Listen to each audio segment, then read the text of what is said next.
अगर बहुजन समाज पार्टी के लोगों ने भीम आर्मी को कहीं पर कोई सपोर्ट नहीं किया। 2000 जहां तक कि बहुजन समाज पार्टी के लोग भीम आर्मी के कार्यकर्ता से बहुत दूरी बना के रखते थे। क्या है ऐसा?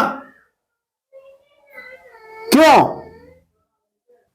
राजनीतिक आप कर रहे थे, हम तो सपोर्ट ही कर रहे थे, समाज का दुख दर्द में पहुंच रहे थे। सभी को मेरा क्रांतिकारी जय भीम। तो आज मेरे साथ बैठे हुए हैं आजाद समाज पार्टी के मंडल उपाध्यक्ष, आगरा मंडल उपाध्यक्ष राजेंद्र सिंह निमेश जी मथुरा से, जो कि आज हमारे पास कुछ सवाल हैं जो कि हम इनसे जानकारी लेंगे पार्टी के प्रति और कितना उतार चढ़ाव चल रहा है। तो फिलहाल राजेंद्र सिंह निमेश जी मंडल उपाध्यक्ष हैं, तो हम इनसे जानेंगे। आपका स्वागत है हमारे चैनल में। धन्यवाद। चलिए, ये पहले तो सबसे पहले हम जो है निमेश जी के घर पर आए हैं, तो निमेश जी के घर पर हमने देखेंगे यहाँ पर कुछ तस्वीरें लगी हुई हैं। तो यहाँ पर लगी तस्वीर जैसे कि संविधान को सौंपते हुए बाबा साहब डॉक्टर भीमराव अम्बेडकर, मानवर काशीराम साहब, बहन मायावती और दीना भाना जी, आपके ये राजेंद्र सिंह निमेश जी जो कि बड़े भाई चंद्रशेखर आजाद जी के साथ फोटो है।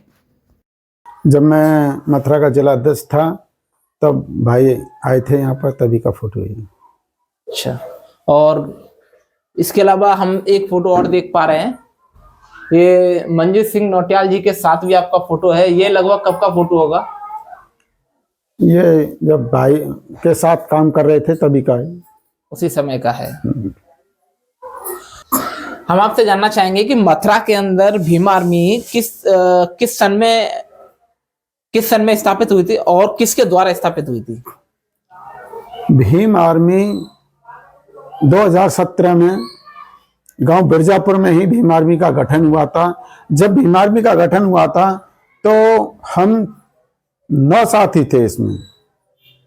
उनमें जो रामेश्वर दयाल ब्लॉक प्रमुख थे उनके द्वारा, और एडवोकेट दिलीप सागर, हिमांशु कबीरा जी और सोनू लंबरदार, सोनू डागौर, पंचम आजाद और एक और साथी थे हमारे। तो ये सब हम सब ने मिल करके भीम आर्मी का गठन किया 2017 में, और जब से ही भीम आर्मी में काम कर रहे हैं हम। हमारे 9 साथी थे, 9 में से वर्तमान में अब हम 2 ही काम कर रहे हैं, क्योंकि किसी कारणवश वो या तो कुछ लोगों की शादी हो गई तो घर बैठ गए।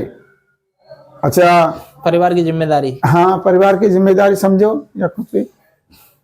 एडवोकेट दिलीप सागर जी काम कर रहे हैं, हम भी काम कर रहे हैं जब से। एडवोकेट दिलीप सागर जी इस समय किस पद पर हैं? भीम आर्मी जिला संयोजक हैं, जिला संयोजक मथुरा से। तो अब आप आपसे जानना चाहेंगे कि आजाद समाज पार्टी बनी, इसका कारण क्या रहा? जबकि भीम आर्मी संगठन चला रही थी और पार्टी हमारी बीएसपी बनी हुई थी पहले से, तो ऐसा क्या जरूरत पड़ गई जो आजाद समाज पार्टी बनानी पड़ी चंद्रशेखर भाई को? देखो, 2007 में पूर्व बहुमत की सरकार बनी बीएसपी की। 2007 से लेकर के 12 तक पूर्व बहुमत की सरकार होने के बावजूद भी जब 2012 का चुनाव आया तो जिस पार्टी की पूर्व बहुमत की सरकार रही हो उस पार्टी की 80 सीटें आई। उसके बाद में जब लोकसभा का चुनाव आया 2014 का, जब बहुजन समाज पार्टी की पूरे भारत में एक भी सीट नहीं थी, जब जाके भाई एडवोकेट चंद्रशेखर आजाद जी ने सोचा कि पार्टी कमजोर होती जा रही है, 2015 में भाई एडवोकेट चंद्रशेखर आजाद जी ने भीम आर्मी का गठन किया, एक संगठन बनाया भीम आर्मी भारत एकता मिशन। हम लोगों ने, बहुजन समाज के लोगों ने भीम आर्मी भारत एकता मिशन संगठन में काम करने का काम किया। और भीम आर्मी भारत एकता मिशन संगठन इसलिए बनाया कि जहां कहीं दलित, शोषित, वंचित, बिछड़े इन लोगों के साथ अत्याचार हो रहा होता था, है तो वहां सबसे पहले भीम आर्मी पहुंचती है। क्योंकि ये मनुवादी लोग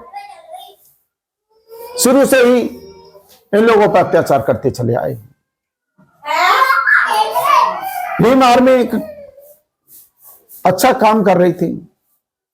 हमने सोचा कि पार्टी तो हमारी बहुजन समाज पार्टी है ही, मगर हम संगठन में काम करेंगे।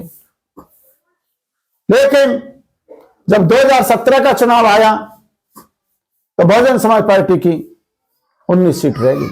उसके बाद में संघर्ष कर रही भीम आर्मी, मगर बहुजन समाज पार्टी के लोगों ने भीम आर्मी को कहीं पर कोई सपोर्ट नहीं किया। 2000 जहां तक कि बहुजन समाज पार्टी के लोग भीम आर्मी के कार्यकर्ता से बहुत दूरी बना के रखते थे। क्या है ऐसा? क्यों? जबकि हमारे जितने महापुरुष हैं, बहुजन समाज के महापुरुष हैं, महात्मा ज्योतिबा फूले, साहू जी महाराज और मानवर काशीराम साहब, सब थे। बाबा साहब कितना संघर्ष किया इस समाज के लिए। लेकिन कुछ लोगों ने ऐसी दूरियां बना ली, अरे काम आप भी कर रहे हैं, समाज का काम हम भी कर रहे थे, राजनीतिक आप कर रहे थे, हम तो सपोर्ट ही कर रहे थे, समाज का दुख दर्द में पहुंच रहे थे। भीम आर्मी के लोगों पे मुकदमे भी लगते हैं, क्योंकि भीम आर्मी का कार्यकर्ता कोई ये नहीं सोचता कि मेरे पे मुकदमा लग जाए। वो समाज के लिए काम कर रहे हैं, समाज के लिए लड़ते हैं, हक अधिकार के लिए पुलिस थाने में जाते हैं, अधिकारियों से भिड़ जाते हैं। क्यों? कि हमारे लोगों का काम नहीं होता है तो फिर वो आवाज उठाते हैं। अब बात आती है, आपने कहा था कि जब पार्टी थी तो आजाद समाज पार्टी क्यों बनाई। मैं आपको बता दूं कि यह प्रगति की देन है। बाबा साहब की भी पार्टी थी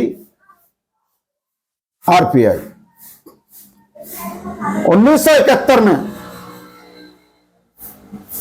पूर्णा में घाट के धर्मशाला में जब लोकसभा का चुनाव हो रहा था, उसमें मानवर काशीराम साहब भी थे। जब कांग्रेस और आरपीआई का गठबंधन हुआ तो पूरे देश में कांग्रेस ने आरपीआई को सिर्फ एक सीट दी थी। उसमें मानवर काशीराम साहब ने विरोध किया कि भाई ये ठीक नहीं है। तो जो आरपीआई के जो नेता थे उन्होंने कहा कि सही है, सही है। जब मानवर काशीराम साहब ने कहा था कि सीटों का भी इंतजाम मुझे करना पड़ेगा, तो मानवर काशीराम साहब ने संगठन बनाया BS4 बांध से। 1984 में मानवर काशीराम साहब ने बहुजन समाज पार्टी बना के तैयार की। तो आरपीआई की स्थिति देखते हुए मानवर काशीराम साहब ने बहुजन समाज पार्टी बना के तैयार की। तो मैं कहना चाहता हूं कि आज जो बहुजन समाज पार्टी की वही विचारधारा चले जो मानवर काशीराम साहब की थी। जब मानवर काशीराम साहब की विचारधारा थी तो पार्टी आगे बढ़ रही थी। 2006 में मानवर काशीराम साहब हमें छोड़ के चले गए। उनके बाद में पार्टी की स्थिति आप देख रहे हैं कि क्या हो रहा है। अगर ये काम कर रहे होते तो आज आजाद समाज पार्टी बनाने की जरूरत नहीं पड़ती। आप देख रहे हैं 22 के चुनाव में क्या हुआ। कुछ लोग कहते हैं कि ये नुकसान कर रहे हैं, पार्टी को नुकसान कर रहे हैं। तो मैं उनसे कहना चाहता हूं कि 2012 में आजाद समाज पार्टी नहीं थी, 2014 में आजाद समाज पार्टी नहीं थी, 17 में आजाद समाज पार्टी नहीं थी, 19 में आजाद समाज पार्टी नहीं थी।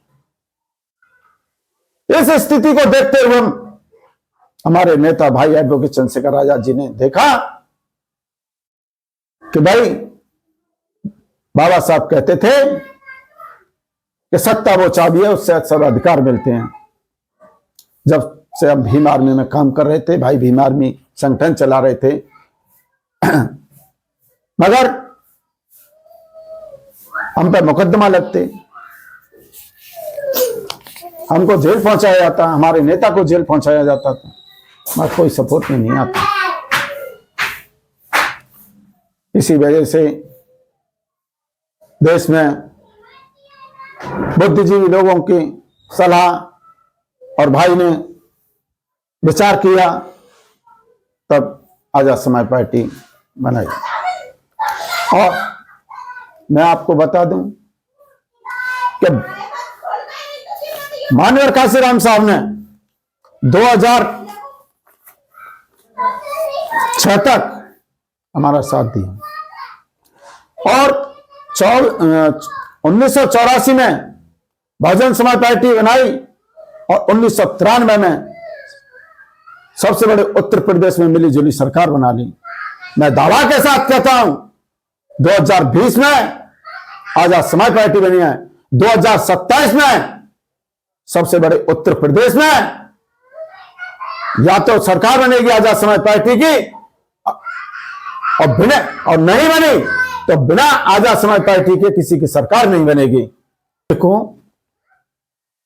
कुछ लोग कहते हैं कि ये तो कल परसों के और क्या कर सकते हैं, ये कुछ नहीं कर सकते। तो मैं उन लोगों से कहना चाहता हूं कि जब माननीय काशीराम साहब ने बहुजन समाज पार्टी बनाई थी तो कुछ अंधभक्त लोग आरपीआई के ये कहते थे ये कल परसों का लड़का ये क्या करेगा, मगर उसी पार्टी ने सबसे बड़े उत्तर प्रदेश में 4 बार सरकार बनाई। तो मैं ज्यादा न कहते हुए, बहुत दिन दूर नहीं है कि बहुजन समाज पार्टी बना करके माननीय काशीराम साहब ने बहुजन समाज को एकजुट किया और भाई एडवोकेट चंद्रशेखर आजाद जी ने आजाद समाज पार्टी बना करके जो भारत में शोषित वंचित दलित समाज इनको बहुजन समाज को आजाद कराने का काम करेंगे।